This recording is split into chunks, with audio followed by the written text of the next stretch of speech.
Welcome, everyone. Imagine this. You're living thousands of miles away from where you grew up, in a place that's become your new home.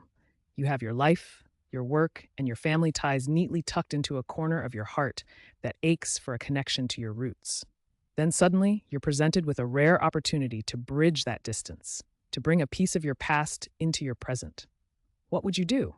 Would you grab it with both hands? No questions asked? That's where my story begins. I'm a 27-year-old man from India living in the beautiful city of Prague, Czech Republic, with my wife, who's 28 and Czech. We both have our careers here, and we own a cozy two-bedroom flat. The second bedroom, it's always been our guest room. My wife has a lovely family. Her parents and younger sister visit us pretty often, about every 2 to 3 months for a few days. She always lets me know in advance, but it's more of a heads up than asking for permission. And I've never minded. I've always welcomed her family with open arms. My family, however, is a different story. Given the distance and the cost of international travel, none of my relatives have visited us. Until now. One of my close cousins, a 21-year-old woman, has been doing some remarkable work at an Indian research institute. Her hard work paid off when she was invited to speak at the Prague Congress Center. This would be her first time traveling internationally, and understandably, she was nervous. Her family, knowing I'm settled here, turned to me for guidance. Excited and without a second thought, I offered our home for her stay. It felt like the right thing to do, not just to save her money, but to give her a sense of family in a foreign land. As soon as I hung up the call, I shared the news with my wife. Her reaction took me by surprise. She was upset that I hadn't consulted her before making the decision. She argued that my cousin, being a stranger to her, staying with us for 5 days, was out of her comfort zone. Her words, "Hostels are cheap enough," hit me hard.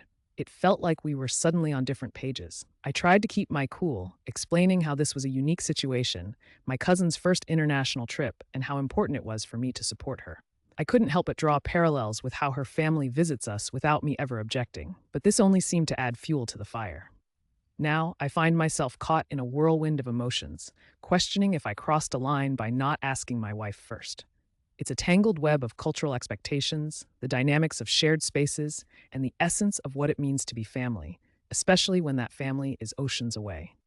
This situation has left me pondering the delicate balance between respecting my partner's feelings and honoring my own family ties. It raises questions about equality in relationships, about whose family gets precedence and why.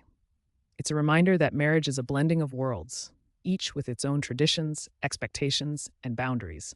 But it also highlights the beauty of compromise, communication, and understanding in a partnership. It's a test of our ability to navigate the unexpected, to handle it with grace and empathy, even when we disagree.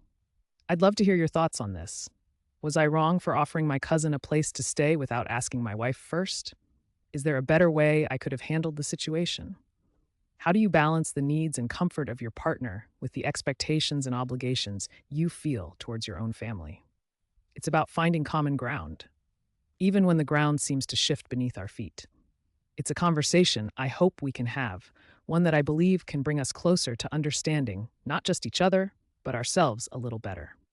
Thank you for joining me on this journey, for considering these questions that touch the very core of what it means to share our lives with others. Your insights, your experiences, and your wisdom are what make these discussions so invaluable. So, let's talk.